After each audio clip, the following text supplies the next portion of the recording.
Okay,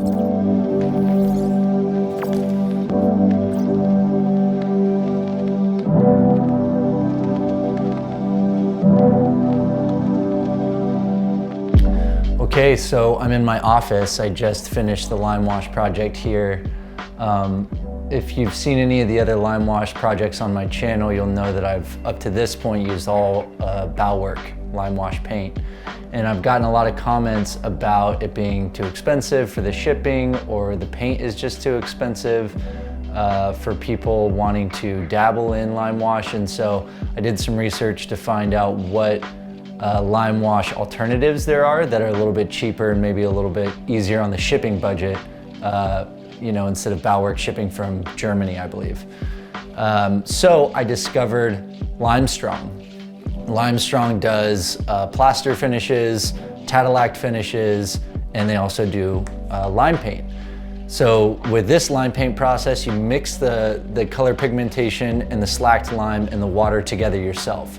So you do a little bit more of the work to make your paint, but it's very satisfying.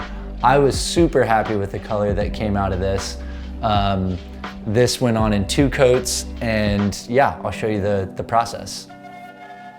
So I ordered 2 pounds of Limewash from Limestrong. That makes a gallon of paint. And I ordered the Almond Sea color pigment pack. You'll find on the website of Limestrong that they have quite a few colors to choose from, and I thought that Almond Sea, the color darkness goes from A to F, and I went right in the middle with C. But there's a lot to choose from for their color pigmentations, and you can get creative using what they have available on their website. You'll also need your masonry brush, your Limewash brush. And to start, you'll fill up a bucket with 3 liters of water. That's going to make your 1 gallon of Limewash paint. You want to have protective covering over your mouth while you're pouring all of these elements into your bucket. The Limewash is caustic, so you want to be careful. So you start with the color pigment first, you mix that into the water, and then you slowly but surely add your Limewash to the color pigmented water. You stir it up completely. I used a whisk, but you could use a color stir with a drill if you have that. Now, when you're dipping your paintbrush into the Limewash paint, you really don't need to go that deep, and you don't need it to be very thick on the brush. You just need about an inch and a quarter of paint on your paintbrush, and make sure it's not dripping with paint when you apply it to the wall.